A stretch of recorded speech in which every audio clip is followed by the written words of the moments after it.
Welcome, ladies and gentlemen. It's Nick, Michalak, and Steve Frazier once again. Hello! This is our final installment in our Friday the 13th commentary series. I can't believe it's over, or gonna be over. Yeah, it feels like it hasn't taken that long. No. I wish it was over then. And, you know, if this was the last one, that would have been better. Would have been a terrible end to the series, but yeah, we're just covering the Paramount era here. But regardless, guys, if you have your own copy of Friday the 13th Part 8, Jason Takes Manhattan. Oh, God. Go hit your timestamp to 0 to sync it up with our commentary and hit play now. Okay. This is a terrible, terrible movie. There's so much to get into on this film. Like I was saying, I don't think I've seen this in maybe Dog's 10 ages. Yeah, 10 years, maybe not quite 10, but and every time I watch it, I vow it's going to be the last time that I watch it. I have a weird thing. Oh, R.I.P. Twin Towers. Oh, hello. Too soon? Oh. I have such a weird thing with this movie. First I remember watching it was like late night on the USA Network. Uh-huh. Where they pretty much didn't have to cut anything out of the film at all because... Look at the Camel cigarettes there, bottom right. Yeah. The Batman symbol in the middle. Yeah. Go ahead. Know when they shot that. This was back when Times Square was still like gross, right? Yeah. Before the gentrification and everything. This is still in the grimy era. Right, drugs and prostitutes and... Despite the fact that now we're no longer in New York, we're in like Toronto or Vancouver Sure. or some shit. Okay, anyway, what were you saying? But yeah, I remember first seeing this like late night USA Network where they didn't have to cut anything out of the film at all. Sure. Because the MPA took care of that already. And just like... I don't know, I just have this weird connection to this film that, like, I know it's bad, but it seems somewhat entertaining in how bad it is. In a certain way. They're just cheesy, over-the-top characters. Saffron? That's a terrible name. There's ridiculous shit in this film. I don't know if Saffron's a boy or a girl. Go ahead. It has, like, no atmosphere, there's no tension, there's no suspense. It's disposable. Oh, New York Rat! Look at that! It just feels like the most disposable type of thing I can throw on the background and ignore when I have to, and not have to be engaged in this film at all. I suppose. It's the weirdest thing. Look at this one-eyed lady in an Afghan, the old knitted Afghan. Yeah. Oh, look, she's got a nice pot of coffee there. Yeah. That looks good. I don't know. I would love a pot of coffee This just takes me back to just watching it like 1993 at like 10 o'clock at night on the USA Network. That's all it is. And it came out 89. 89. My favorite year, and it became the worst sequels of all time. It came out in 89. In the year of some terrible horror sequels. You got Halloween 5, Revenge of Michael Myers. Yep, Nightmare 5. Nightmare 5. And this piece of trash. Yeah. And Shocker, which is coming soon. It will come soon. We talked ourselves into it. Okay. I remember when I think of this movie, I think of walking into my local video store, which we covered on the last one. And it was a kind with the tapes behind the box, not the pull tab, this particular one. Yeah. And it was in the new release section, so this had to have been 1990-ish. We were probably 10. And I remember seeing in the new release section there was like a wall of Jason Takes Manhattan. And I got so excited, right? Because, you know, it's like the new one. And we flipped the box over, and the only picture on the back of the box, if you remember, was Jason looking through the porthole. Oh, yeah. And it was like, oh, that's a cool image. I can't wait. I got to see this. And then we rent it, and then it starts off with this, and you're like, man, I'm in Crystal Lake, and it's so good. And then by the end, you want to commit suicide. Oh, no. Oh. Oh. When we talk about bad acting, the last film, this one's got like the trump card of bad acting cast in it. We start off with a little Making Love, though, so that's good. And Jim Morrison looking dude here. You know, I like that hair. I can get into this. Oh, God. Yeah, pretentious disc jockey and everything.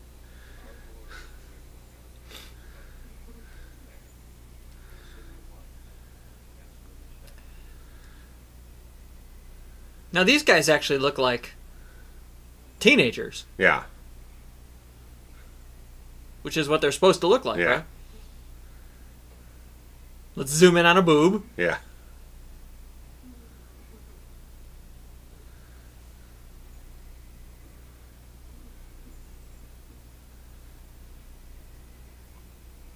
So far, so good. I'm liking it. What? You didn't think of that before you took her clothes off? She's cute. Yeah. It's a good-looking couple. He's good-looking. Yeah. She's good-looking.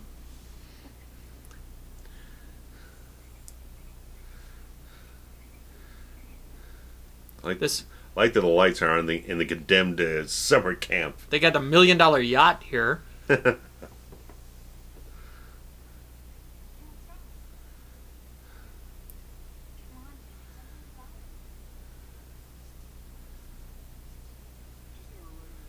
Oh my god. This continues on the tradition of, like, almost every film we have to retell the backstory for the few people in the audience who never saw the previous 7 entries. She just said, "What murders?" What murders? Are you telling me that the 50 people we killed? There have been 75 people murdered in one state.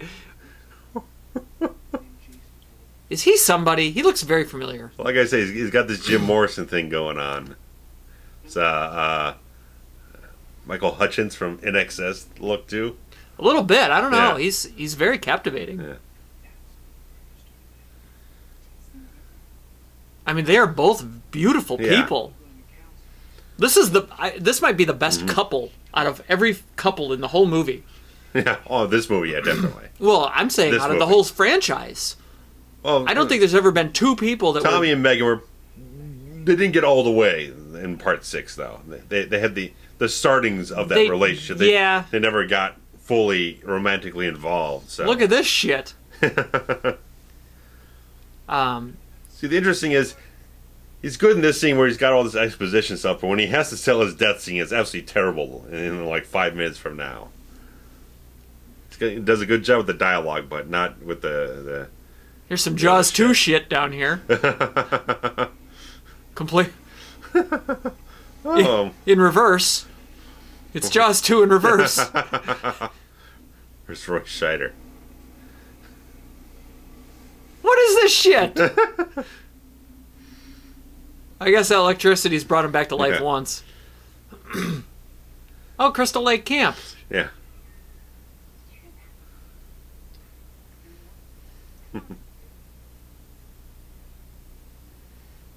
I can't get over how beautiful both of these people are.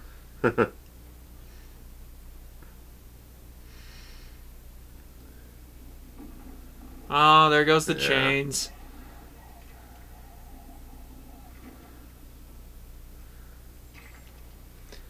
Now he'd be Look at that very human hand he has. Even more decayed. The glove. Yeah. Jim. Jimmy is much better.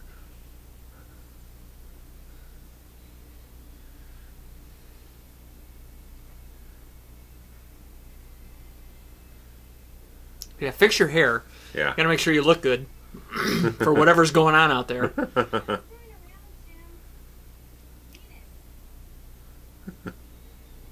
Look at the chart over here of all the fish, so you can know what you caught.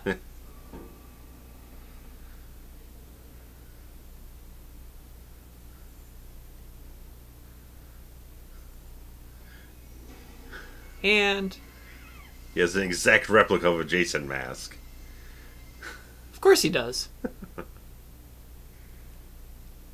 Well, I tell you what, he ain't getting any now. No, he ain't. God, that hair is wonderful. Yes.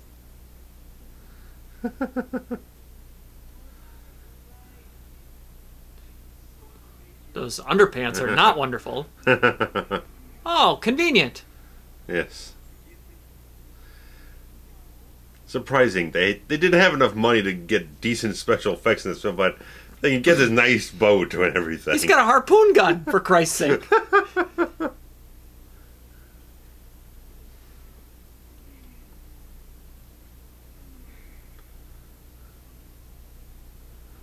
I don't think that's what it looks like. No. Remember how shredded up his outfit was in the last film? I do. I remember. Is magically reconstructed itself for this film because That's right. they don't have... And now he's Swamp Thing. They don't have a budget to put together decent makeup effects, so we gotta hide all of his torso.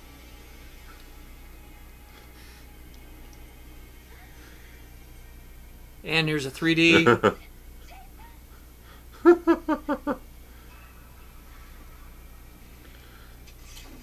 And he misses. Jason doesn't miss. He's standing there for like half a minute, aiming up his target, and he misses. So this is over the top death. I don't know. Oh no, in just a second here. Oh, looking at the blood. It's a tad over the top. A little bit. A tad bit. A little bit. It's bad blood. Especially with the damn ADR over the top. That's a bad blood. I guess they didn't spend any money on Jason, so why spend any money on blood? But you're right. Let's get $1 million boat. Yeah. Would she or would she not be, like, sobbing? Does she not realize that her boyfriend was just murdered? She was just having sex 60 seconds ago. And all of a sudden, now she's just calmly... The creature from the Black Lagoon just showed up. And now she's sitting there like that? With a nervous laughter? Fuck that. I hate this movie. Why would you stay on the boat? You have a lake. Jump in the lake, swim to shore, and run the hell Right, we all away. know the lake ain't that big. There's probably a dock just a few feet away. Again, at the end of the previous film. Right. He goes off the pier near the 30, shepherd place. He's 30 feet now deep. he's back in front of the camp again. Geography.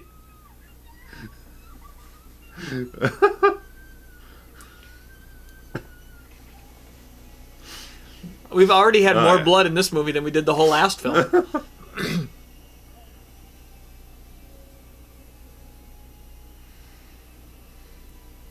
He's just got some moss hanging off of him. He is Swamp Thing. Another Wes Craven film. Yep. And now, I don't even know how to begin. Oh, you'll know how to begin in just a minute here. Look at that bad do. I think she's somebody, yeah? Who? Her? No, the mom. Oh, I don't know. Can we talk about this vest for a minute? Oh, no. There you go. No. No. The floor is yours. It's reference Stephen King in a Friday the 13th movie. I think she looks like the mom in Child's Play, and that's what I'm Catherine thinking of. Hicks, yeah. Yeah, that's who she reminds me of. Okay. So it's not her, but... Hairstyle is very similar, yes. And the same facial features. Yeah. Child's Play up the year before this. Yeah. I never remember that it's that old. Now that I'm thinking, like, when you think Child's Play, you think 90s. Yeah. But it's no 88. Sequels, yeah. It's so weird. Yeah. Same director as like, Fright Night. We're coming up on 30 years. Yeesh. And her name's Colleen. Oh, look at this guy. Peter Mark Richman, man. Look this at guy this is wonderful. asshole. He is, as much as Terry Kaiser was in the previous film, he's better. He is just like fucking asshole to the nth degree. He gets typecast in this role too. Mr. Charles Michalak.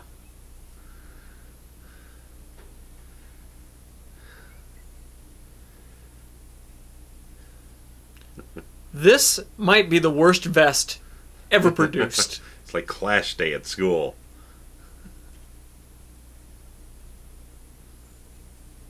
Look at those mountains. And what is the... Yeah, where the hell are we? It's definitely Vancouver. Is this Maine? This is not New Jersey. Not anymore. I think it was Vancouver they shot in. This looks a lot like Vancouver. Yeah. Oh, God.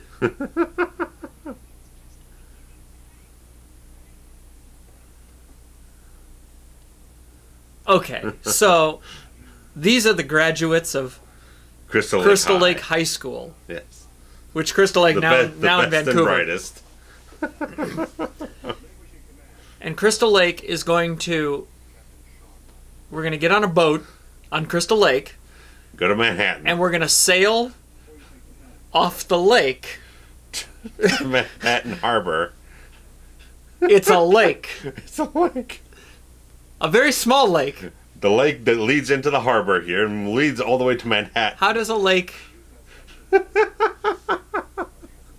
A lake is self-contained. It's supposed to be. We know this, right? Definition of a lake. There's no rivers attached to the lake.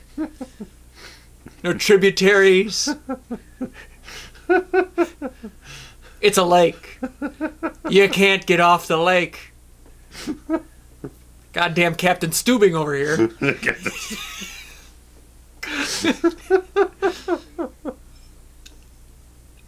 Let's go for a dock.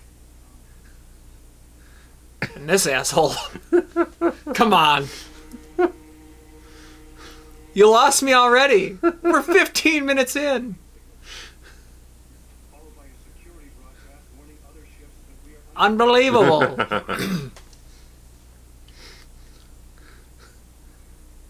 He just looks way too old to be that kid's father. Looks more like Grandpa, yeah. Looks like Grandpa.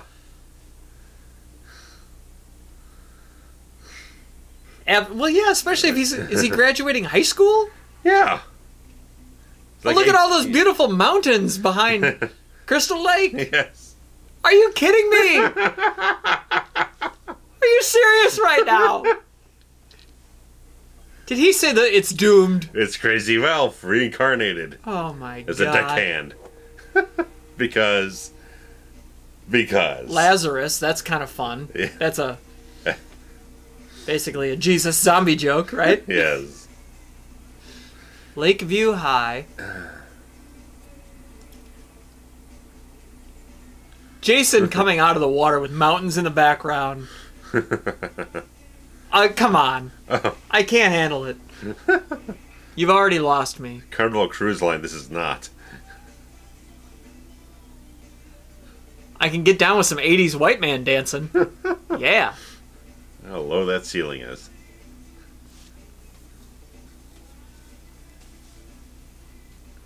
That man is wearing leather shoes. Sorry.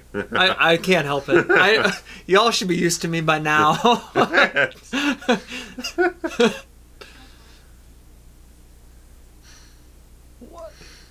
The pants are up around her tits. Look at this thing. Look at that button. Is this the worst outfit in the history of cinema?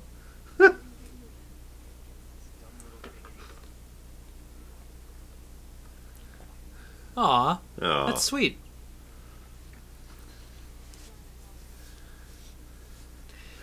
That kid, he's got to be 30 also. Maybe not. Maybe 22. He's graduating college. He's not as old as Kevin Blair in the last film. No.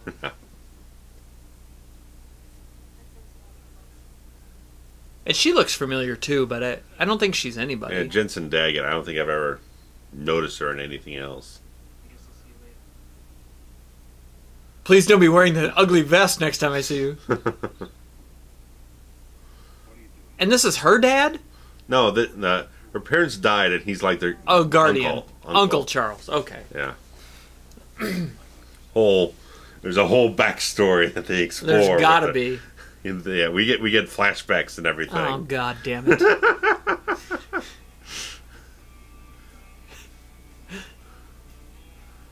Oh yeah. Oh yeah. I like her in the film. She doesn't last nearly long enough.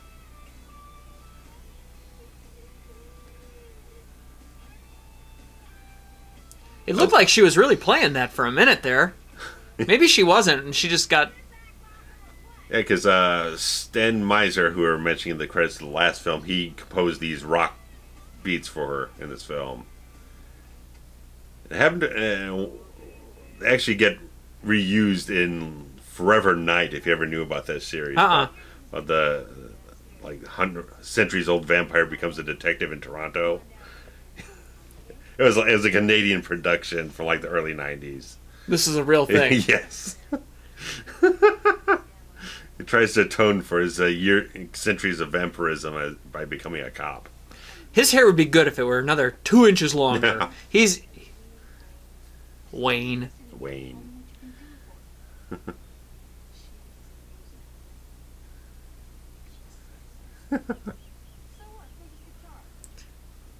She's got chubby cheeks. Works with the hair, though. Yeah.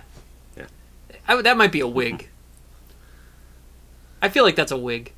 She won't be around long enough for us to find out. To find out, no. She's going to be dead in about 2 minutes. God damn it. She hasn't done anything in the film. She's just going to die. Well, sure. Because... Oh, there's a torn pant leg. Same we saw the last one. Oh. A big storm. Yeah, it's coming from Alaska. It's called Canada.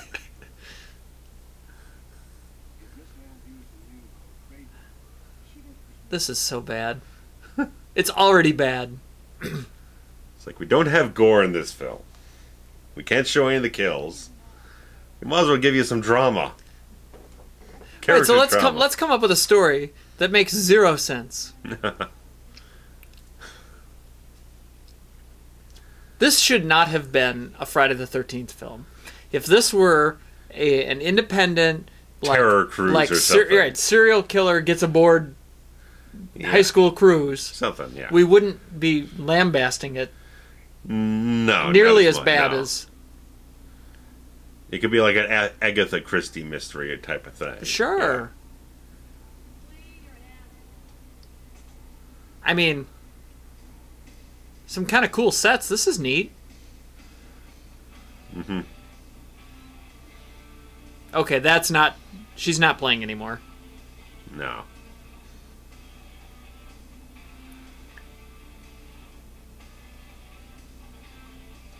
I mean, she's got the motions down. Yeah. But here comes Jason. Like, the one cool character in the whole film. Right. Has 3 minutes of screen time. Yeah, and a bad wig.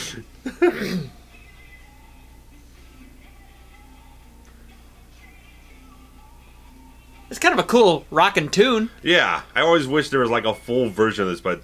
It's not? Apparently one doesn't exist. It was, what you hear in the film is all that was created for it. It's not that's shitty. It's not something they license or whatnot. I would have bought that song on iTunes. Yeah.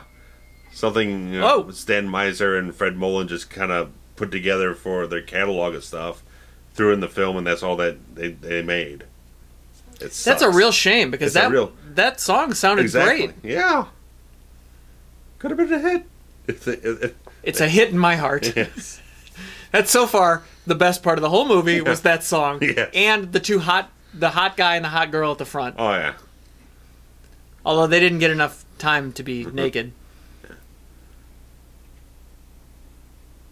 mean, by no fault of Kane Hodder, but, I mean, just compared to the look of Jason, he's nowhere near as imposing as he was in the last film. Because you had all the skeletal stuff kind of hanging off. Look at the height on these pants. Are you serious right now? This is a real product that somebody bought. She took them off one of those planters. Which was Nightmare 5. Yes. Same year. Same, yeah. Yeah. Her hair's a little better like that. Yeah.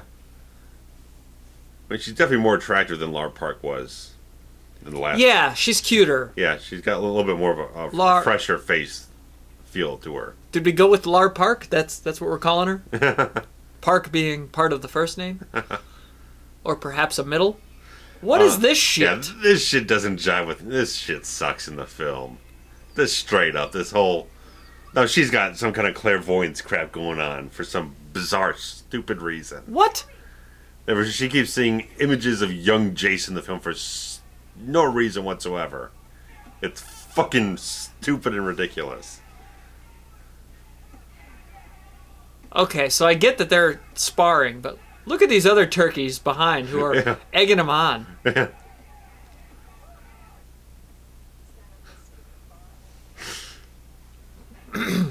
See, I like Julius in this film. I always called him Orange Julius. Just because.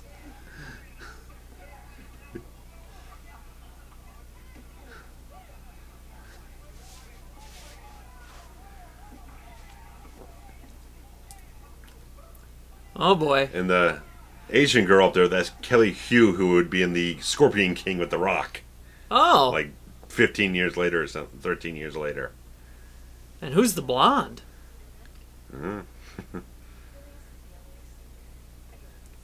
She's got good 80s hair. Oh, yeah.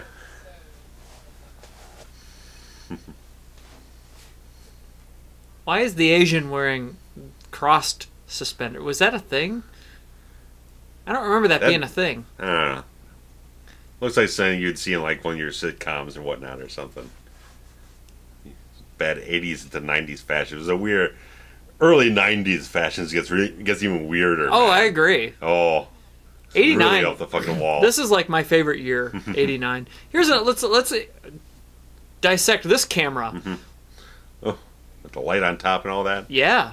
I mean, the camera we're using is probably as big as that light at the top. And that's it.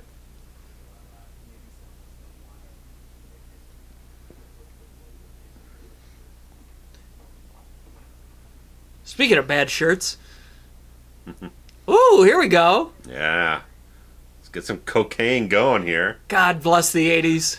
It's only the second appearance of cocaine in the entire franchise. First one was part 5, right? With the... Yeah. The man-child with Top Dollar Toot! God damn it! I love Top Dollar Toot! I have always... You know what? I will say the one thing that this film has given me is I'm kind of obsessed with the idea of cocaine. I've never done cocaine. I've always claimed that cocaine would be the drug that I would try if I ever tried one, but I never have. Because it's such an 80s thing, and I love the 80s. I love the idea of cocaine. And of all the nicknames that cocaine has, I've always talked about doing a tootski, and I believe that I got toot from this movie. I think I learned that toot was a thing because of this movie. So thank you, Manhattan, for giving me verbiage on how I can reference my cocaine. Oh, you just missed a cut. I'm sorry. How we missed something was cut. Top Dollar Toot. but Jason just walked out of a sign that was a door where it had a dartboard on it. Yeah, yeah. They cut out a kill because some guy was supposed to get killed with darts in his eyes. Oh, they just cut it out? They get cut out because the MPA said so. So it's the guy who ends up getting crushed with the steam rock later. Well, that's gay. In the sauna room. They had to reshoot an entire death scene. That's how bad it was with the MPAA. It's funny because you can't cut the death down enough. You have to get rid of it and redo it. But the 80s were like a crescendo of great horror. And I guess in 89 it really took a dive. Yeah. And they're all bad because of the MPAA. Yeah. Which maybe isn't true for... No, that's not true. They were all just rush jobs because Nightmare 5 was a rush job. Halloween 5 was a rush job. Yeah. I mean, you'll still look at a lot of the action films at the time. There's still gory action films at the time that aren't getting cut down. You got The Predator, then Die Hard is pretty gory in certain places. Yeah. Lots of blood squibs. RoboCop 87 was gory even before the unrated cut, and so on and so forth. I mean... Die Hard 2 was even gorier than the first film because Rennie Harlin's a gore fiend at the time. So, I mean, action films weren't hit by the MPAA, just horror films. It wasn't the gore, it was the context of the gore in this film. Sure. Here's our steam rock guy. Yeah, this is the reshot death scene. So he was supposed to get darts to the face? Yeah, right into his eyes. There's a production still that shows it. Oh, really? But we've never seen the scene. What is this on his chest? He's got, like, scars on his chest. I didn't notice. I wasn't looking. It's all red? That's weird. You ever go in a sauna? No. Oh, I like saunas. Maybe once, a long ass time ago, but I don't. Oh yeah, I dig a sauna.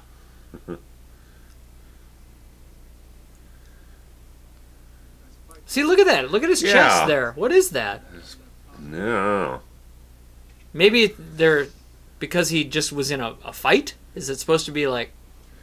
It probably looks more like some natural type of thing that he had, like a rash or something he had going on. See, now we're back to the mesh over the eyes thing. And Jason's he does have mesh. Did his stomach just catch on fire? Yeah. Shut up. Yes. I mean, this film is just flat out ridiculous. Oh no! What? I just got smacked with ridiculousness in the face or something. I don't know what it was. You know what? Now that I'm seeing that, I wonder if the shit on his chest wasn't a like they shot it and then shot it again, and they like didn't clean him off enough. I don't know. Yeah, who knows? And how is that? Like you couldn't? You're telling me you couldn't? Shut up! Stop it right now! You notice the boat isn't moving anywhere. There's no railing on this boat. Are you kidding me? There's no railing. Look at this! Again, the boat is not in motion. They're supposed to be on a direct cruise to Manhattan, and the boat isn't moving anywhere. She should be like freaking 100 feet behind the boat by now. Here's the fucking kid again. This stupid fucking nonsense. I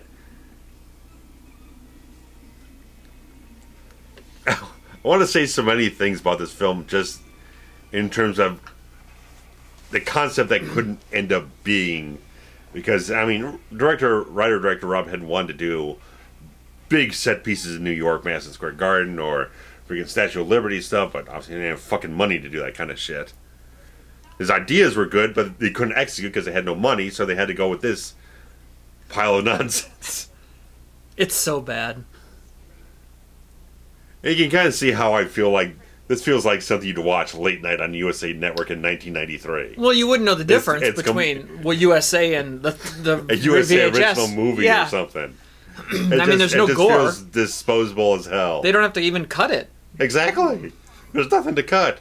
There's like a little bit of nudity later on with our Coke lady. Well, that hot gal at the front had her little party hats on. A little bit of something. You just zoom in on the image, it looks like shit or whatnot. But sure.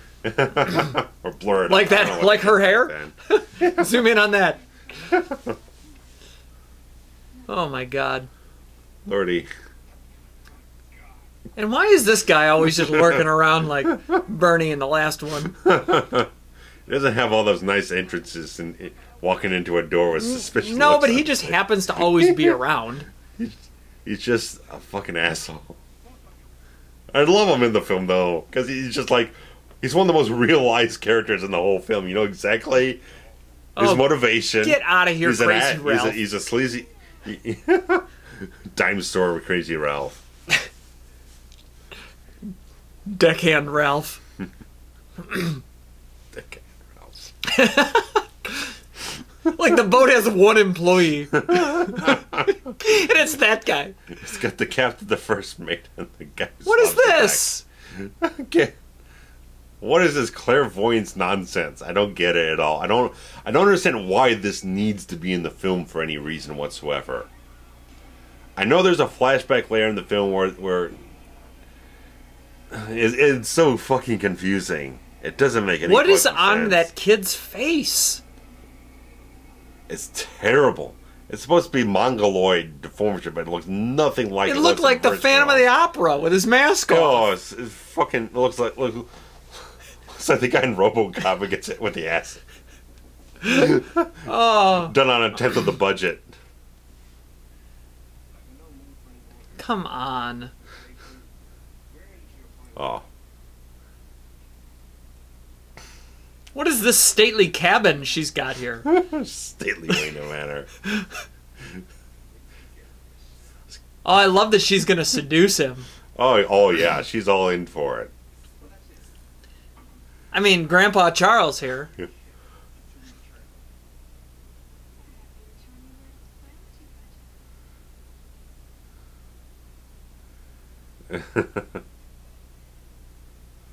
Oh, well. Oh, well.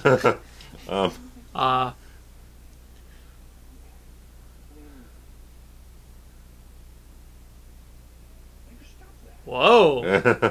Look at that biology project. Again, if she just had none of that fucking clown paint on, she would be smoking hot. The backside's looking all right. Well, yeah, it doesn't have makeup on it. Yeah. If people put makeup on their ass, I wouldn't like asses so much.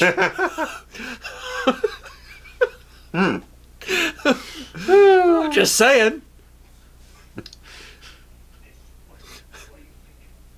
Look at the lines on the crease on that forehead. God, he looks like Dusty Rhodes. Blatant scar tissue and everything. Oh yeah, can we talk about the fact that these kids are in high school? Oh yeah. And that they're probably 17? Yeah. It's like thinking, this wouldn't play too well in a film today. No! No, this doesn't hold up. No. This doesn't hold up well.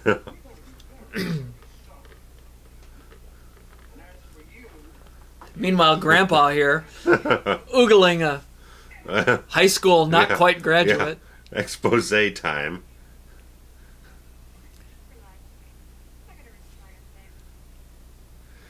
This is made today to be... the whole thing would be streaming on Facebook Live. How different would all of these movies be if there were cell phones?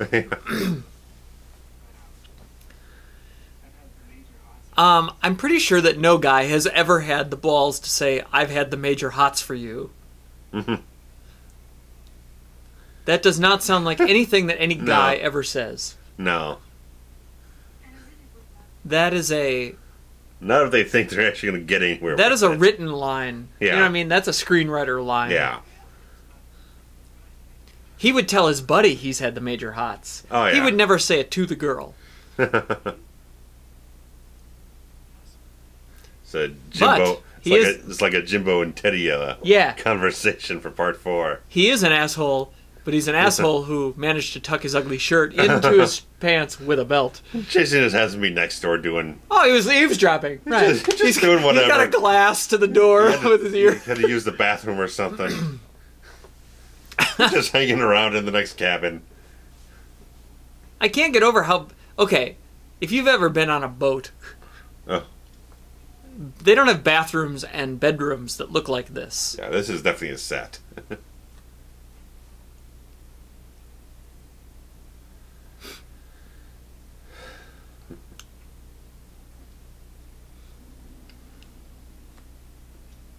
Now he's got gloves. I guess he's always had gloves on, but you're right. Now you can see pristine hands. Yeah.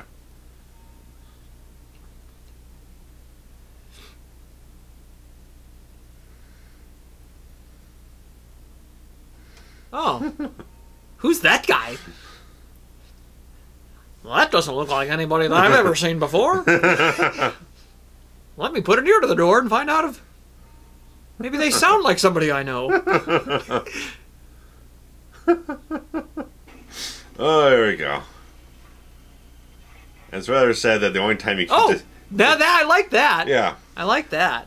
It's kind of sad when the only time you see the hot girl naked is during her death scene. I like that he punches the mirror. That makes me happy. Yeah. I mean, and Kane's pretty on point with this, just like the rest of the film around him fails him severely. The makeup job fails him. The script fails him.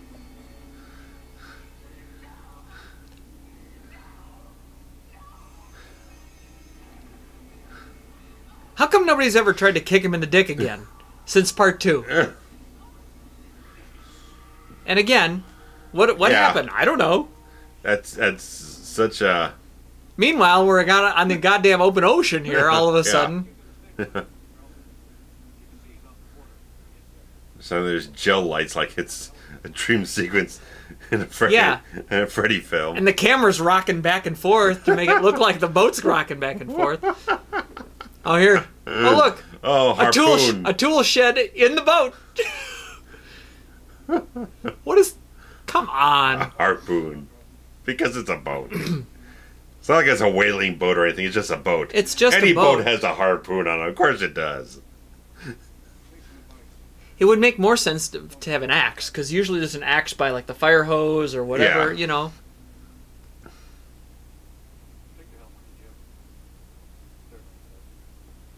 Like, the camera's literally rocking back and forth to make it look like the boat is rocking back and forth. Let me turn the camera on, a little angle. Oh, this death scene's terrible.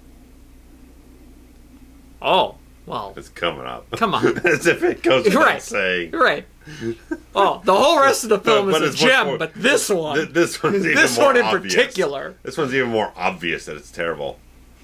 Oh, come on! It doesn't even look like he's even close enough. Is he getting fucked in the ass? Doesn't even look like he's even standing close enough to him for it to even penetrate his fat. It's so bad. It's like at this point they know we can't show any gore. So we're not even going to shoot any. We're going to shoot around every kill in this film to make it look like the most terrible thing possible. Oh, no, that's not bad. That's fair. That's a fair bit. Although, he's not bleeding. Oh, okay. You get 2 frames. Yeah. That's all you get. And it's in this Fox slow motion nonsense. Right. Right. Can I have 6 frames? You can have 1 frame. Can I have 4 frames? You can have 2 frames. I mean, well, how about 3 frames? Sold on 3 frames. Like, that's literally how it goes. I mean, yeah, we are not joking. There were horror films where it literally came down to a matter of how many frames you could shave off of it before you got an R rating as opposed to an X rating or something, an NC-17. It was that ridiculous.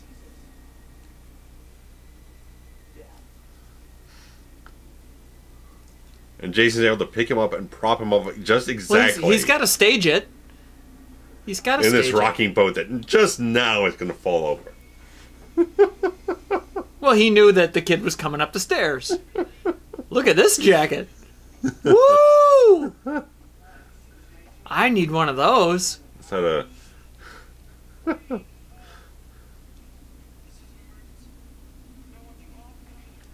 See, Julia's here, man. He's the hard-up motherfucker in the film. Oh, he's bad. Yeah. He's a badass. Yeah. That's why I like him, because he's just so fucking... He throws out the fucking bad... He's like he's fucking Rambo or something. Some shit in this movie, man.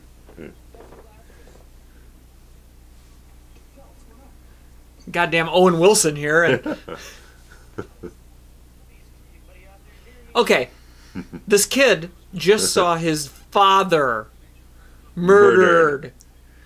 You're telling me that he's not going to be more in distress? Yeah. He is flat as fuck in this film.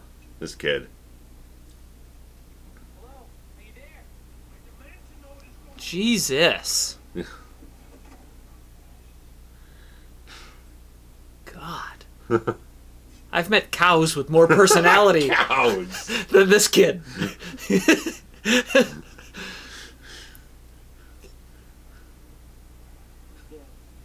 Like, really? Oh. Shut up. Shut up. You're the last ones? The last.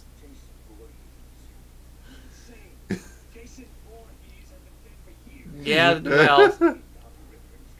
The river? Wait. A river? It's not Camp Crystal River, you dumb son of a bitch.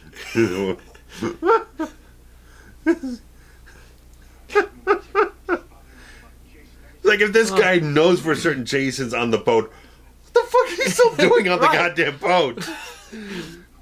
It's like, fuck you all, I'm getting off on the first chance I get. Man overboard, don't save me. I'll be better in the fucking deep sea. You gotta have a guy to say, I told you so, right? Yeah. Oh, I love this line coming up. Oh, God.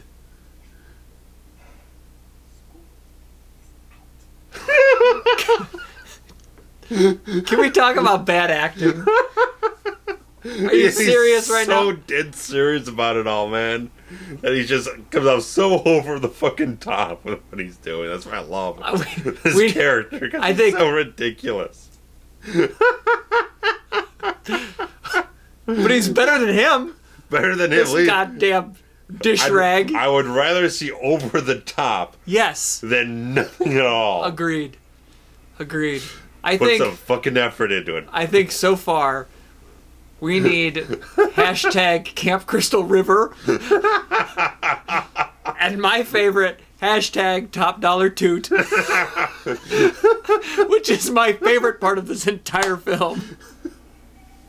What are you doing? What is this? Dropping the anchor. Are you serious right now? I don't know why I'm surprised. It's like every dumb thing, this is the one that's going to put me over the edge.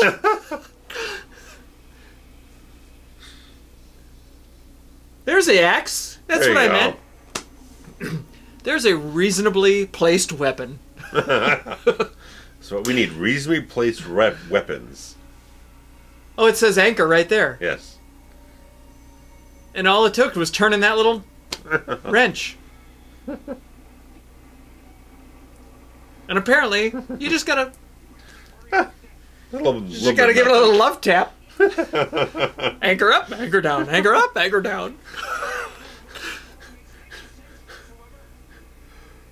Again, it just amazes me. This film can afford a fucking boat, can afford shit tons of fucking shower sprinklers for the rain, can afford to shoot on this boat, this big friggin' vessel, set up, do all these, build all these sets. We can't afford any decent makeup effects. We can't afford to shoot in New York. But we can do all this other shit, too. They literally shot in Times Square. Oh, now see, that's a good visual. It's not a good outfit, though. No. No, it doesn't work. No. No good. Oh, here's a ficus. You're right. This is like goddamn Carnival Cruise Line right here. Like, I feel like they shot this on a cruise ship. Yeah, some of this I think they did actually have a real vessel for it. Some of the stuff they probably shot on sound stages for specific things. Whoa. He is very intimidating. Yeah, especially when they have in more claustrophobic areas where, like, the ceiling is like 6.5 feet tall. Yeah. Look at that delicious Kane's popcorn. Like 6'3". At least, oh, yeah, he might be taller than that. Yeah. I will say, they do really know how to frame him and make him... Good angles. But this is the entire teleportation. He's jumping around the room within 2 seconds. Within like half a second. And then he completely vanishes. Then he reappears. He teleports all over this film. Like he's a fucking X-Men or something. Yeah. He's nowhere around. There he is. Goddamn Siegfried and Roy. Just materialized out of nowhere.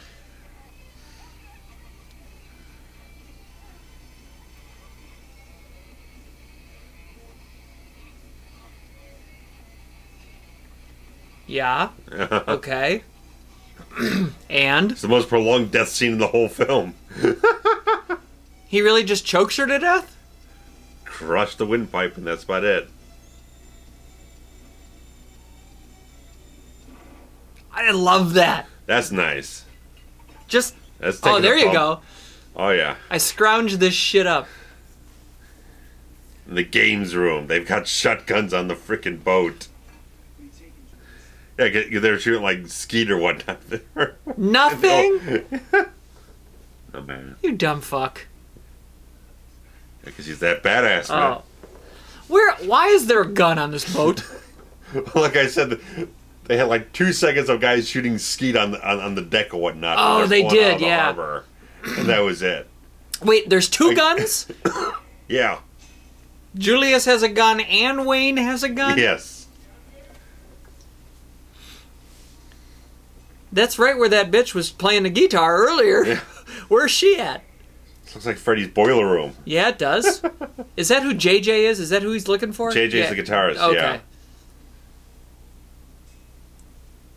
Man, that camera. I might as well say she got axed earlier. Wow. Might as well go. Okay. That's as good as this film's going to get. Yeah, all right. Oh, God. It's as good as this film deserves. Whoa. Oh, not your glasses. Now you might look good. You're going to talk to yourself. Yes. God, I hate when people talk to themselves in movies. Nobody would say, shit, I can't see a damn thing. Nobody would say that. Oh, now see, I like that. Yeah. I like that. And it would, you know what? It would have been better if he didn't say anything. If they just had it blurry and then the shotgun go off. It would have been nice if it happened like 1-2 punch. The glasses fall off. It looks up. The guy comes around the corner and shoots him. Like, you had no time to deal with it or assess. whatnot. Yeah. And he realizes he's just killed his friend. Like, that's a good sequence. Yeah. Poorly done, but a good sequence on paper. Yeah. And I like this.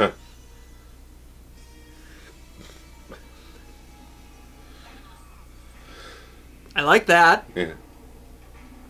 He can't see a damn thing. Mm-hmm. How did he know to turn there? How does he see where the stairs are? How does he know? Oh, he's tripping. Okay.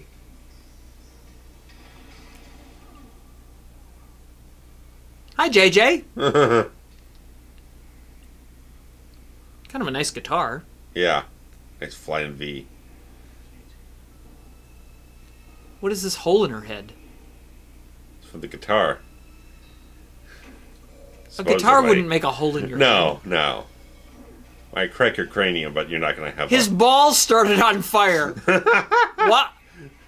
When you throw somebody into an electrical panel, their balls do not start on fire. That is not his crotch literally combusted. Combust-a-crotch. If you're sitting in the theater in 1989, you're at this point, it's like, we're never getting to Manhattan, are we? That's the feeling you probably have. All I saw in the trailer was Jason in Times Square. Exactly. And look at this shit. Goodness gracious.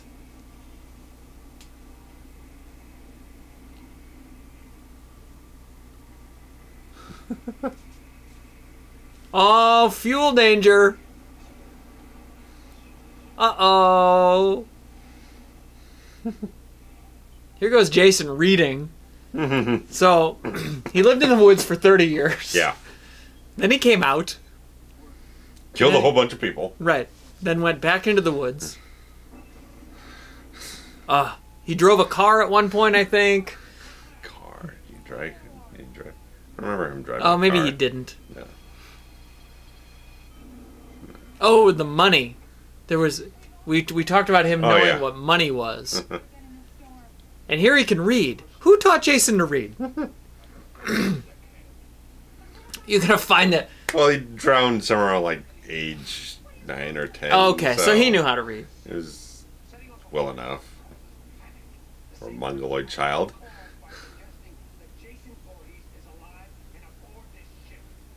Well, sure, he came down the river. Didn't you hear Crazy Ralph tell you the story? Hashtag Camp Crystal River.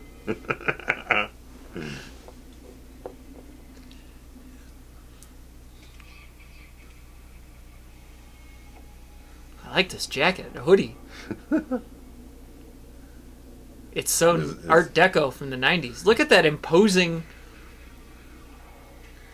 Yes. Yeah. Again, I like it. He just throws it away. Yeah. It looks, again, it would just look so much better if he had the same makeup job from the previous film. It'd be so much more frightening. Agreed. He just looks more just like a thug in a mask right now. Oh, he did a flinch. Yeah. A lot of this film just stands around. It barely moves anywhere. Well, yeah, it's like just his presence is supposed to be enough. Yeah. What? Again, teleportation. What is this sound effect? I do kind of like this outfit. Not necessarily the white pants, but I like this jacket. Patriotic. He's very Olympic. Yes. We would have just come off the Olympics in '88. Mm-hmm. Winter Olympics, I believe, were in Lake Placid. Oh. Not as satisfying as throwing out a window. No. If they could have done a window gag, they would have. Again, this is interesting. He gets thrown off the boat, and like 10 minutes from now, he resurfaces off the side of the boat that hasn't moved a fucking inch this entire time. Whereas they literally said, "We are not dropping the anchor in the middle of a storm." Look at this. This is fucking awful. Here's the porthole gag. This is the image on the back of the box, right here. And this is the point where there's a glass shard that almost cuts into her freaking throat here. Oh, that look, one right there. And Kane can't see it when he's grasping her, so like she's literally, she's not acting there. She's terrified that she's gonna get her throat cut. Oh, here's the Stephen King pen. Right in the mesh.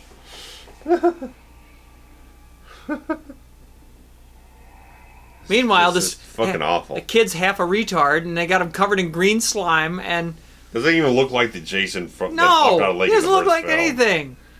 He looks like a kid out of Central Casting that got on, what was that Nick show with the slime?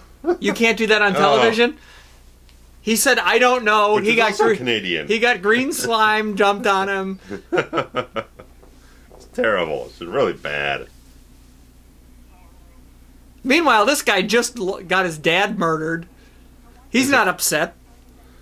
I'm not sure if you would be upset if your father was murdered. I know I would be. Yeah.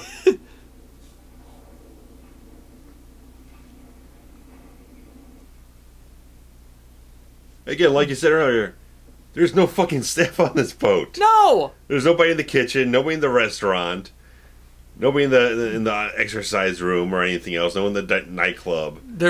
It's all self-run by the passengers. Daddy, the first mate. Yeah, the captain. Captain, the first mate, and Crazy Ralph. Yeah. Meanwhile, there's steam, as if somebody were cooking. Yeah. Who's cooking?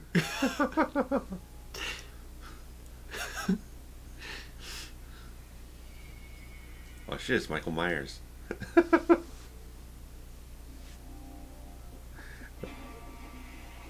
Oh no, it's just this guy. Jesus. Italian Ralph. And what is this? An Alaskan crab boat? They're in Vancouver, for Christ's sake. It's the deadliest catch. Yeah. Look at that. Here's a precursor to Titanic. James Cameron's Friday the 13th Part 8. Same year as The Abyss. The Abyss? Someone cross-cut this movie with The Abyss or something. How great would it have been in Titanic when Leo and Kate are swimming around in the underbelly, you know, like this happens, right, in Titanic, yeah. And then Jason just comes out of the water. Makes as much sense as the rest of this film. It's already teleporting, might as well invent time travel for him. That's right. Jason is eternal. He would have been around in 1914, right?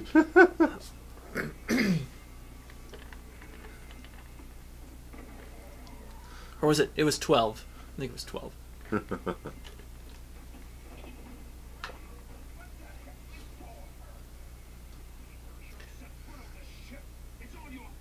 What? It's all your fault. What? This is so bad.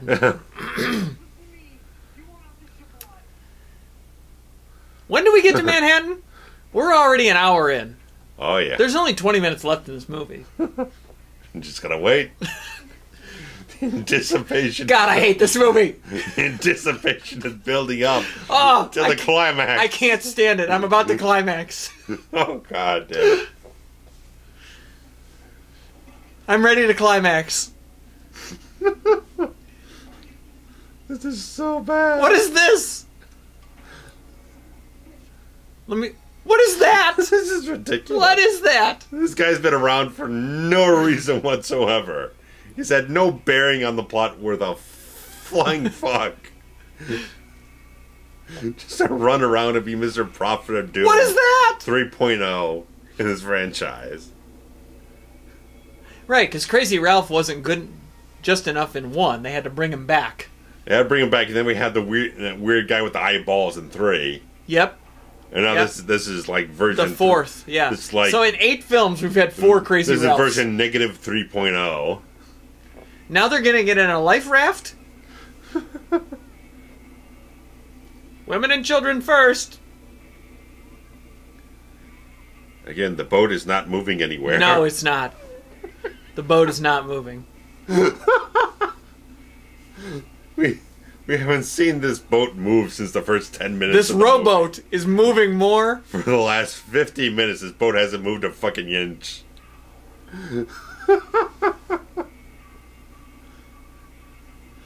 They're rowing and they're going nowhere still. Oh my God! And there he is. Julius! The boat hasn't moved anywhere. He's been floating around. He's been underwater for 10 minutes. He's underwater for 10 minutes. He's Aquaman. Where'd the dog come from? That poor dog. Dog's got a rain machine, a wind machine, blowing him. What is happening right now? Where is this? It's a tank on the back lot. Are they seriously... surrounded by a fog machine. They're seriously rowing into New York City?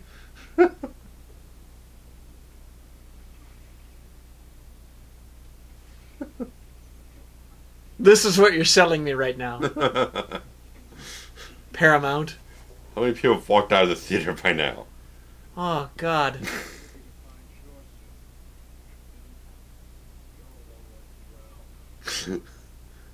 This guy's such drowned. A dick. This guy's such a dick. Is there a leak in the boat somewhere? You're not exactly falling over the edge. What is this? Talk to Julius about drowning. What is this gimmick? Yeah. Bring out his PKE meter. Analog GPS unit there.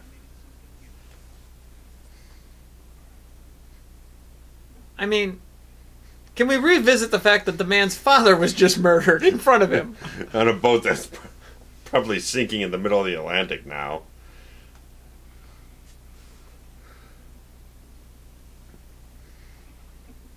It's like, you people just couldn't have taken a bus to New York.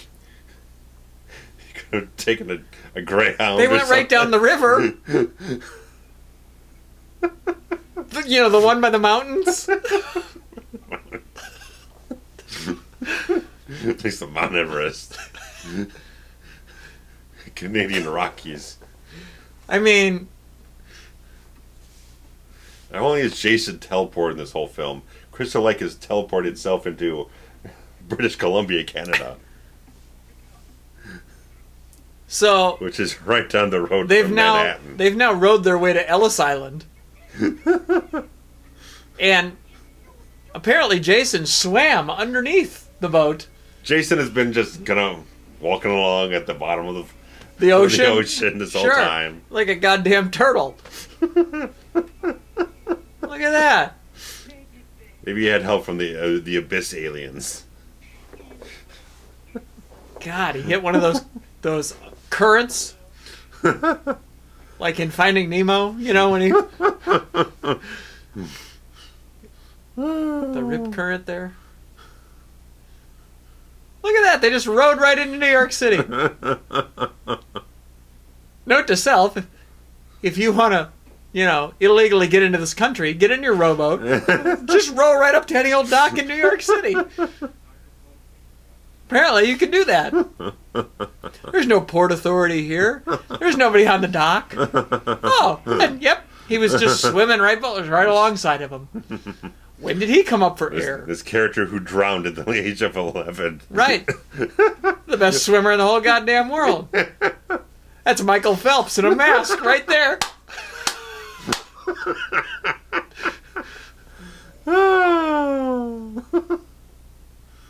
Oh. The whole what gag, are this? The whole gag this movie was made for.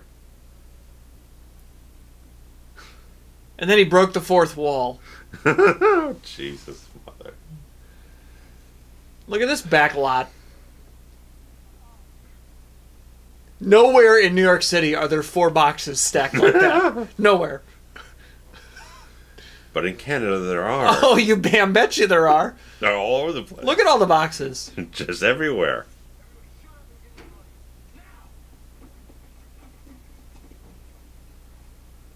Seriously.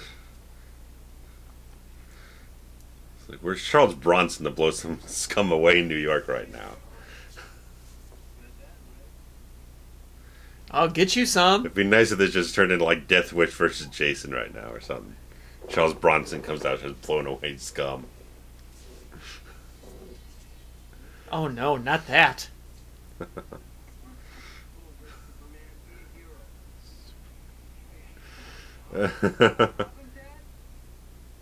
Dad. Now, I like that line. Julius isn't being badass enough in this scene, man. What are you doing when you got a gun up against you, Julius? Yeah, isn't he like... Was there fucking hardcore or hard-on motherfucker? I don't need no gun, I'm gonna take him on with my bare hands. Yeah, goddamn Floyd Mayweather there. Come on, show me what you got. Apollo Creed.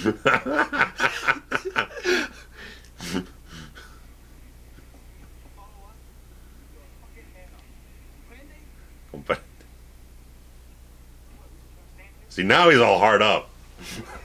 Now he is. What is this movie?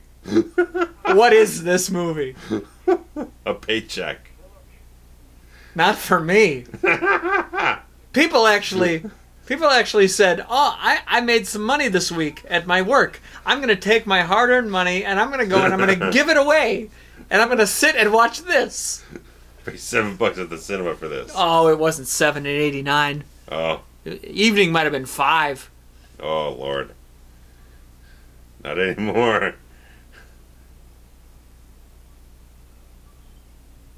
I mean, we have one chain around us here in Chicagoland that does $5 matinees, and that's the only place I go because it's still the only reasonable place ever.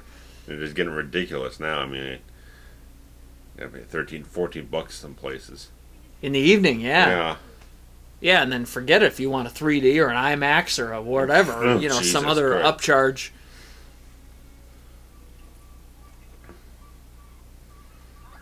Oh my. You just got AIDS.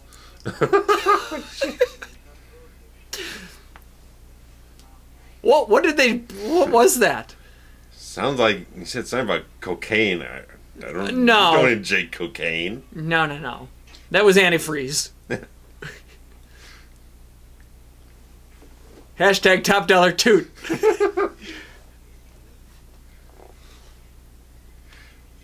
Now we have rape.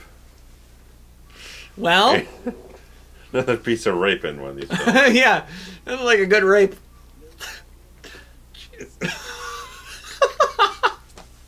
It's very late, people. We're having a good time. Think I'm in love. What? He poked a needle all the way through him? That thing would break off not even halfway through. He basically stuck his hand right... Oh, I like that. The fuck are you? It's like the third or fourth person Jason's put his hand all the way through.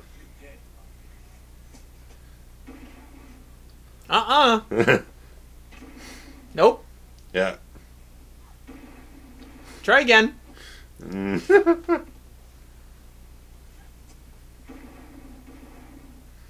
You can even see the breath coming through the freaking hockey mask. Well, that's kind of cool. Despite the fact that he's dead. Ooh. That pipe didn't really... I don't know. That wouldn't have killed a man. Nah. Why is the mask yellow? Because Jimmy at the beginning of the film, Jimmy. He had some bad paint or something. You bastard, Jimmy. Your beautiful hair. Your beautiful girlfriend. Your awful acting.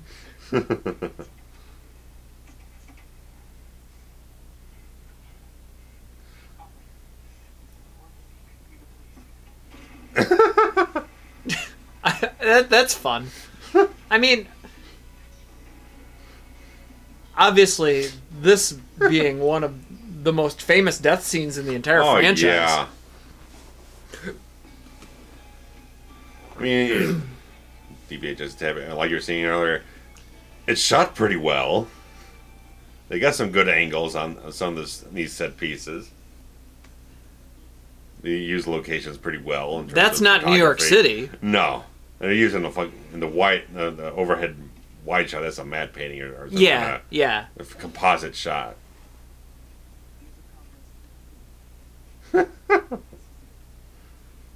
I will say, I think that they're good with his character, and that, like, this is pretty true to what.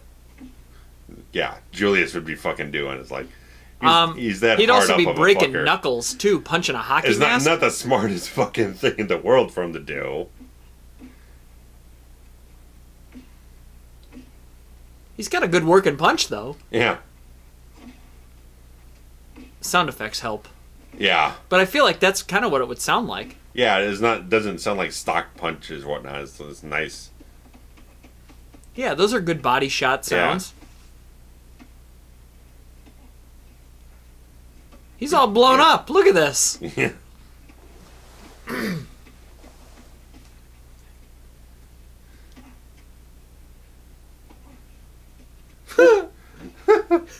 He slipped sliding away. Oh, you sorry bastard. You don't know what's coming. Oh, jeez. But it's just kind of sweet. I kind of like this. It's a nice build-up.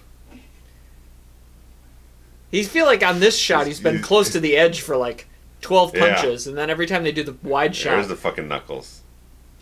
That's good, yeah. Finally. It's like the best scene in the whole film. And... It's actually... It seems like a semblance of a character arc. Yeah. Take your best shot is a good line. Motherfucker. Oh. And he punches his head off. Nicely done. And then it bounces into the trash can. Nice. And closes. I'm pretty sure you could even see the wire where they pulled the lid shut. I don't doubt it.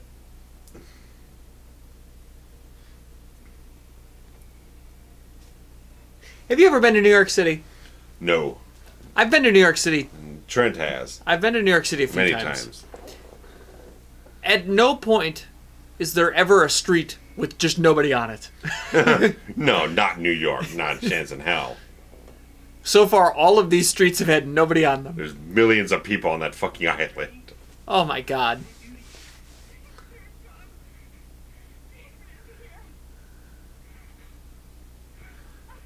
Also,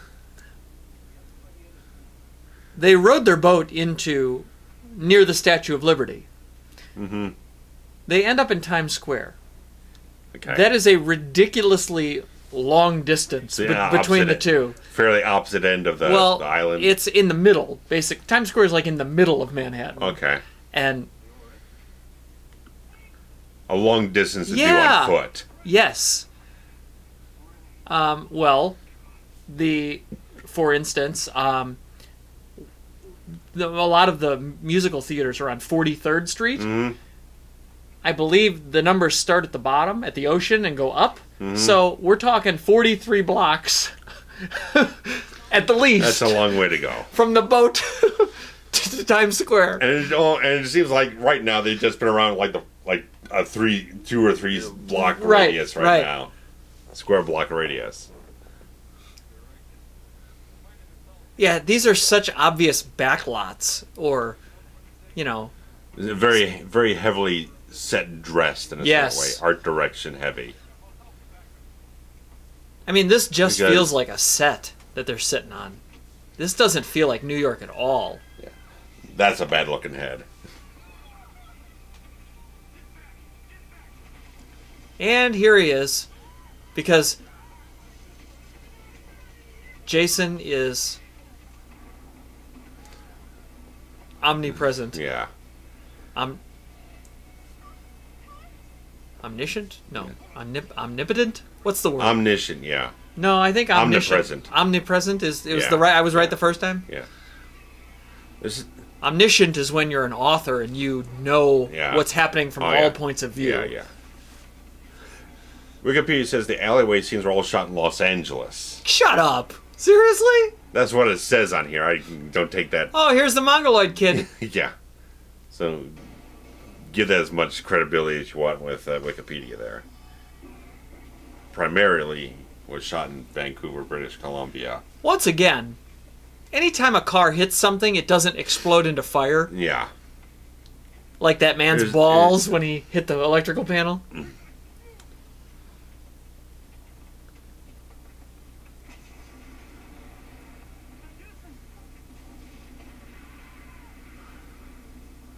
Oh, she got fried. Yeah, why not? And now we get the flashback sequence. We explain all her backstory, her connection to Jason. Right. We're 76 minutes into this film. We're going to be wrapping up about 10 minutes. Let's get the backstory. Talk about... Nothing really honks me off. Halfway through the third act. Yeah. Nothing honks me off like doing a whole, like, flashback, explain the whole thing with new characters, new story, new everything in the last Freddy's 10... dead. Yes, that. That's kind of a fun little... Yeah. That's a nice little thing. The film has brief moments of having something worth a damn.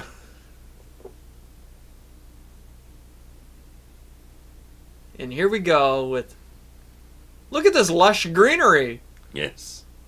It actually looks somewhat It looks like like Crystal Lake, yeah. Especially with the kind of soft focus they're going on here. And they made him look pretty good here. Yeah.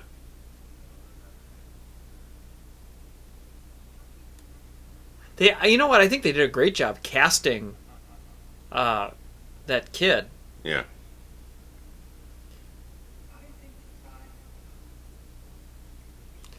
Boy, he's a dick, huh? Oh, Major League.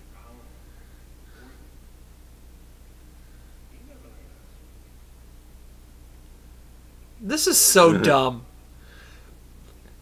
It's a lot of shit. And don't try to make any fucking sense out of it, because it doesn't. Especially when you try to deal with continuity here. I don't know. What kind of human says to a child, I'm gonna throw you into the fucking lake and there's a guy down there who's gonna pull you in if you can't make it? A sociopath? I mean, seriously. Like, I've made light of rape, abortion, race, everything in this damn commentary series. And of all the things that I'm going to be offended by, it's the fact that man threw his daughter in the lake. His niece. Excuse me. His niece, excuse me. Okay, wait. So this doesn't even explain why she's suddenly having visions of Mongoloid kid. No, there's no connection. If she had visions of Jason. I mean... And now we got this repressed memory shit? The repressed memory would be fine, but they tie it up with some kind of weird psychic nonsense like it's a spillover from the last film.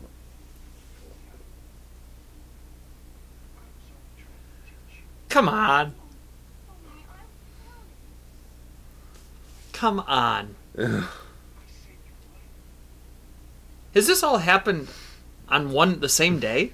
This has all been one day. Kinda, yeah? sorta. Yeah. Because he hasn't changed clothes. No.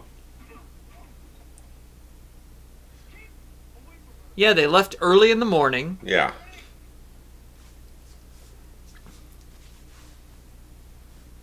They went down the Camp Crystal River. He ended up in a bag of shredded paper. Yeah.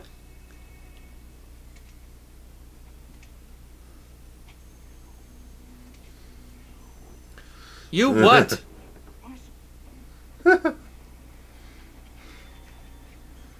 Come on. Look at all these gelled lights and everything. It's driving me crazy in the film. I mean, usually I'll give something a praise for having some kind of color and style, but it just it seems so unmotivated in this film. I just can't get over how... Oh. Teleportation again. He was trailing chasing behind him, and now he's suddenly at the top, second floor of this and he's got to throw somebody out a window. To throw him out the freaking window.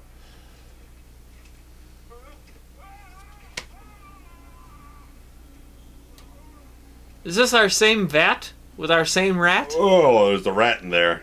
Dead one, too. And it's green? You can't do that on television. The secret of the ooze. I'm a kid of the 80s. I can't help it. What is he doing? Just drowning him. Send to him. Because we can't show any gore, let's just create every possible kill where we don't have to show any blood. I mean, now she's sitting in a hobo living room.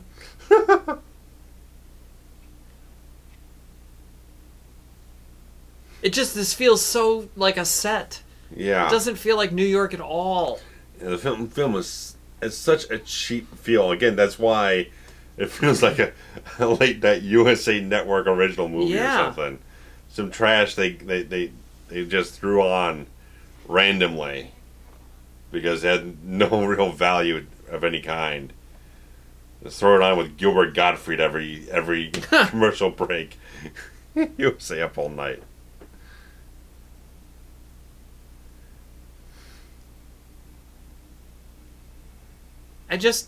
I mean, come on.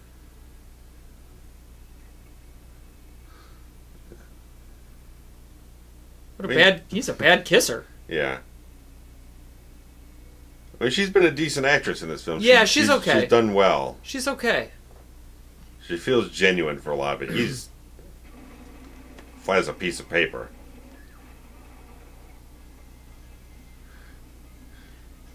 This movie is so bad. I can't express enough. Yeah. Again, I just keep looking at Jason and things like, look just how unremarkable the design of the character is. There's our window gag, another one. Yeah.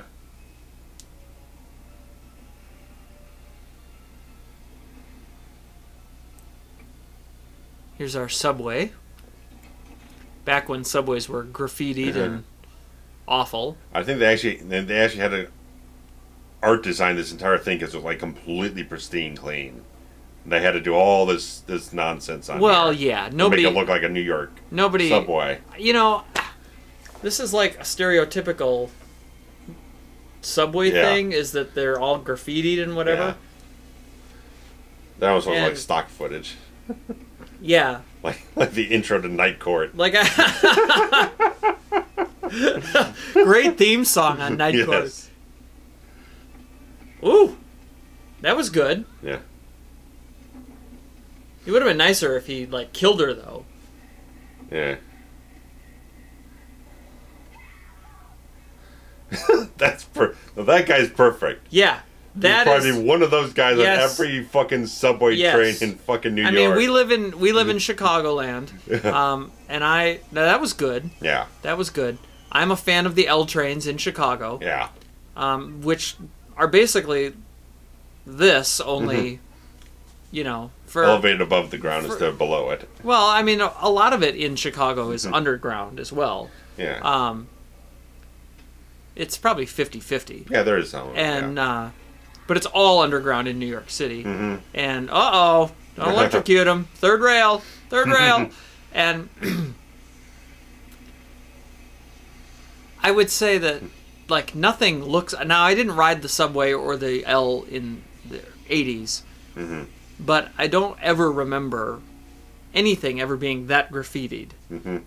I know none of the subways look like that now. Oh, yeah. And none of the L trains do. Long time ago. I have ridden the subway in New York City. In fact, I took the subway from the Times Square area down to the Statue of Liberty area. Okay. So, like, I had to take the L. Yeah. Or the subway, rather. Yeah. Meanwhile, these assholes are just going to walk. Yeah. And well, maybe not. They did take the subway. No. So this doesn't exist. That's a set piece. Well, there is no subway correct. thing in Times Square. They built that for the film. Okay, well, still, there are subways near there. Right. Coke still has... But they got on a subway for all of, what, a minute and a half? Yeah, who knows. Coca-Cola still does have this billboard there. And again, you can see how late into... I don't know how long the promotion for Tim Burton's Batman was going, but that Batman symbol being in there clearly says they were shooting all this stuff in, like, maybe spring of '89. Yeah. Probably a matter of weeks before the film was released, I bet. Because this was released in June of that year, I'm pretty certain. Let me double check that. So you can see here that there's all kinds of, like, shitty movie theaters where they'd show porn. Oh yeah. There's like bums and I can't see which direction.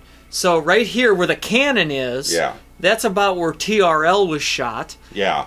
In MTV offices. Yeah, like MTV, and then the Virgin Records and the Toys R Us, I think both are gone, but they were on the other side of the street. These guys are walking south. Yeah. Yeah, this was released at the end of July of '89, so about a month after the Batman had come out. Yeah. So, yeah, they were probably shooting this stuff maybe 2-3 months before the film was released. Just this segment of the whole film. There's a Burger King. So that's facing north. Yeah. The Coke is north. And it's always a thing when you're shooting in Times Square, you have to get permission from all this stuff. Yes. To show it in the film. Most people don't care, though. I would think it's advertising. Yeah. But like if you watch something like Amazing Spider-Man 2 and they CGI'd everything to be a Sony product or whatnot because it's a Sony film. That's bad. That kind of shit. Yeah. Oof.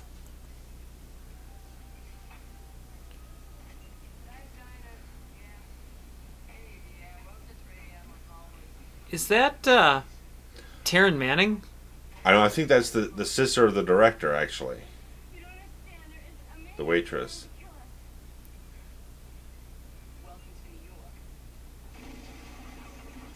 And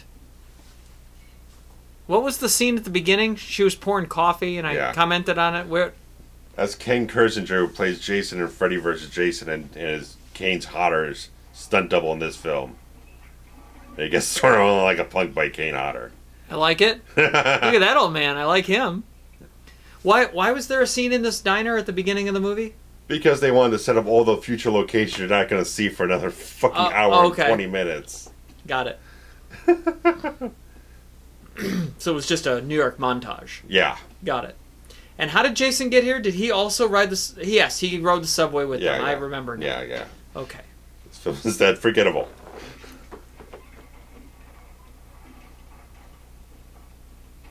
Again, geography means nothing. Yeah, nothing. I'm okay with them making a fake subway exit at Times Square. Yeah, that's fine enough. You know, whatever.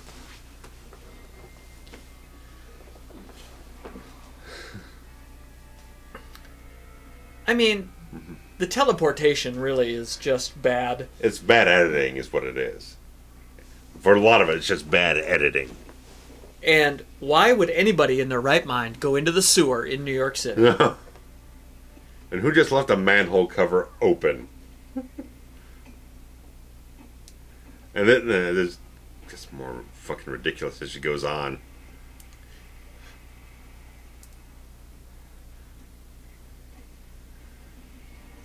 I mean, really. I guarantee anyone who has ever put together a sewer sequence of the film has probably never seen what a real sewer actually looks like. Agreed.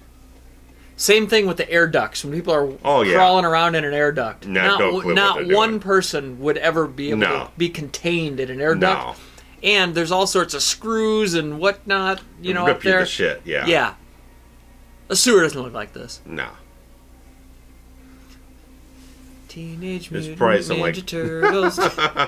It's probably some like a reclamation plant somewhere. Heroes in a half shell. Turtle power. It's John Carpenter. It looks just like John Carpenter. Oh god, that's his brother, Ron Carpenter. Ron Carpenter. Hashtag Ron Carpenter.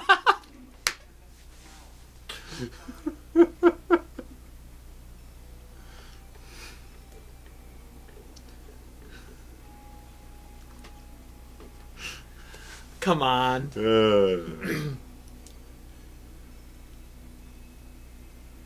I mean, it looks cool. Yeah. Can't imagine what it would... Whoa! Yeah. Whoa! This here is like... That's the blatant statement of the whole film. Let's just kill everyone off screen. And then splatter some... whatever. The kill happens over here. The blood splatters from like way down there. 45-degree angle in the other direction. Dexter would be very upset. Nosferatu, this is not. You're not going to get away with shadow play with a off-screen kill or something. I remember you. So what do you think about her jeans here? I think they're all right. Still a little too high.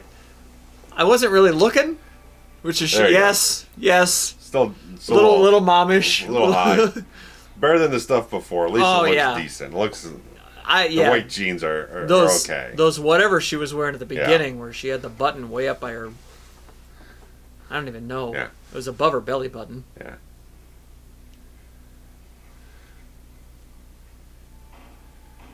What is this? Toxic waste. Oh, excuse me. Sewer floods out with it every night at midnight in New York City. Don't you know this stuff? That's the logic of this film. What is that? That is Jason melting from toxic waste. And it looks horrendous.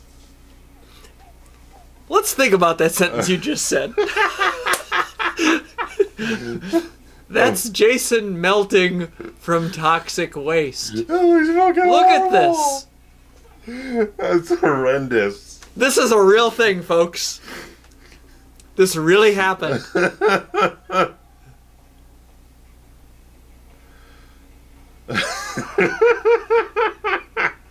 29 years ago.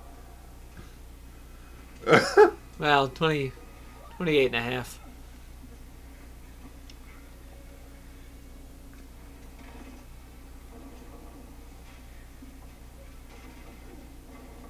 Toxic waste. At midnight. There go all the lights just, flicker. 10 million gallons of it just floods through the sewers and just dissipates out of nowhere. That's why the rats are so big, don't you?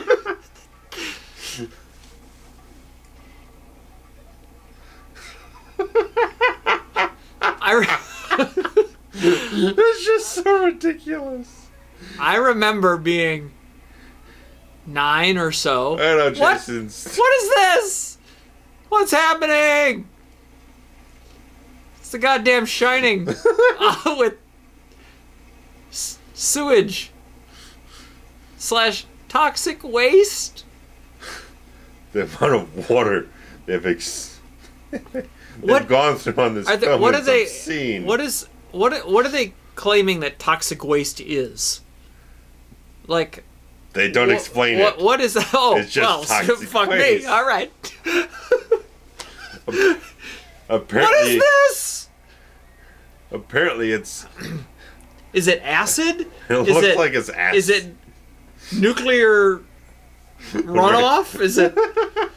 Is it just sewage? It makes as much of this nonsense we're seeing right here with this. It makes him weird fucking overlay. Is it flammable? There we go. Because whatever. FYI, that was at least 40 blocks away. Yeah. Oh, this. That's clear water. That's better drinking water that's in the river by my house. Just propose this to you. You've gone through the whole 80s. You've watched 7 of these films. Become a major fan of the franchise. You go into the summer of 1989, one of the best movie-going summers ever. Right.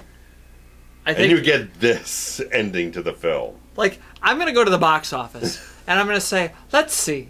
I could take one for Batman. I could take one for When Harry Met Sally. Oh, wait, no. Lethal Weapon 2, Ghostbusters 2, Indiana Jones and the Last Crusade. All of these are in the box office at the same time, and yes. I'll take this piece of shit. She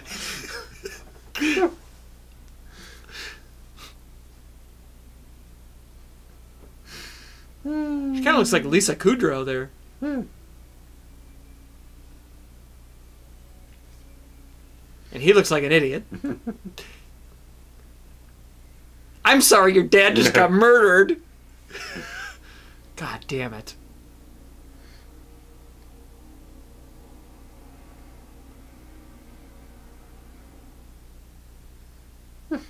Really? The dog found them. In New York City, nonetheless.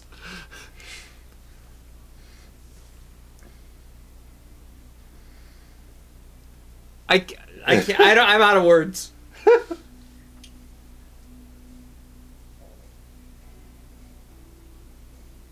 And then you just hear that Paramount's not making any more of these films. And this, for the next couple of years, you feel like this is the last one. This is where the franchise ends for you. This is how it goes out. There's a Sbarro pizza. Sbarro, there we go. Oh, okay. Todd Schaefer and Tiffany Paulson, thank you for making this movie good.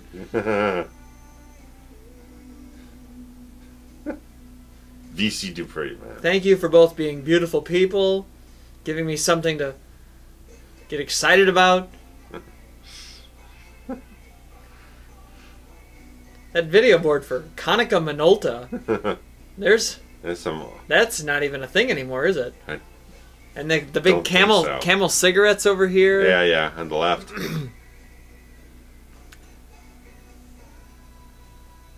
Leo Lindy's. I don't know. It's somewhere down here on the right side is where there's like a Hard Rock Cafe, I think. Mm-hmm. Now, a lot of tacky tourist shops and that kind of. Oh yeah, no doubt. Quick buck. Yeah, you get all the assistant location manager Carson. Oh, just Carson. just Carson. Got it. I can't be confused with Johnny Carson. Oh, there's I'm too good for that. Stunt coordinator Ken Kersinger. Yeah, exactly. Yeah. Danny Virtue. That's a good name. I like that. What's your name, sir? Danny Virtue. Oh. Sounds like a jobber in WWF or something. Dan Grossclose is a bad name. What's your name, sir? Maureen. Dan Grossclose. Excuse me? Image. Not to be confused with Maurizio Nino Dotto. Daniel Aaron Bard. Oh, God damn it. JC Brotherhood. I like it. I like it. Oh. Well, this draws to an end. Yes. This wonderful series. It feels like we did this really quickly. I don't know why. It felt like maybe because we start, for you people behind the scenes stuff, we started doing like commentaries back to back recordings. Peek behind the curtain. Elm Street stuff, we kind of record them all one at a time, so they go by a little faster. I guess. I don't know. I don't know. It does seems like we got here very, very quick. Whew. Anyway, well, Fred Mullins, Stan Meiser, with his song "Darkest Side of the Night." JJ's Blues. Yep. That's probably that hot tune that we heard right at the beginning that we liked. Yeah, his name's all over these credits. Stan. Him and Fred Mullins doing all that shit. Well, I appreciate everyone taking the time to listen to these. I think these this one and the previous one were both fun. Fun as hell, yeah. I mean, you know, the worse the movie, the more fun the commentary track has been. But, I feel like. I mean, the best ones of the franchise for you. Well, I feel the like most enjoyable ones of the franchise for you. Probably 5 and 6. Okay, yeah. You know, 4's a favorite. I definitely think I've always loved 5, even though it's got that ridiculous premise and swerve at the end. But just because the body count's so high and it's just fun. Mm-hmm. I love 6. Yes. You know, I could do without Corey Feldman, but so I don't know the 4, 5, 6 middle of the series is so good for me. Yeah, it's a fun ride. You get a taste of a little bit of everything that the franchise can give you. Yeah, it's they're definitely the most fun. Although I will say 2 after revisiting 2's a great movie. Yeah, I've always enjoyed it. So, yeah, 2 might be one of the best. Like Definitely. As far as quality films go. Yeah, in terms of the quality of being a horror film with suspense and tension. It's scary. Yeah, definitely a step up from the first. You know what's not scary? This piece of shit. No, there's no tension. Like I said at the beginning, there's no tension, no atmosphere. It doesn't have much to hold to its own merit of any kind. Thank you, Friday the 13th, 8, for top dollar toot. And the toot ski and all things cocaine. So God bless America. Yeah, so I guess that's it for us for Friday the 13th. Yeah, we're gonna have to do. We have to venture out into something else. Well, we've got Lethal Weapon 3 to get to. Yeah, I'd love to do Shocker. Yeah, love to do Shocker. Maybe we'll get into some Halloween. I don't know. The possibilities are endless. Yes. So guys, hey, comment, like. Yeah, let us know what you're game for next. So. Yeah, share on Facebook. Let everybody know that you have a good time listening to us, because we have a good time doing it. And we have a good time talking with you guys in the comments. So guys, thanks for watching and thanks for enjoying these commentaries. Be back with some other great stuff very soon. See you next time. Bye.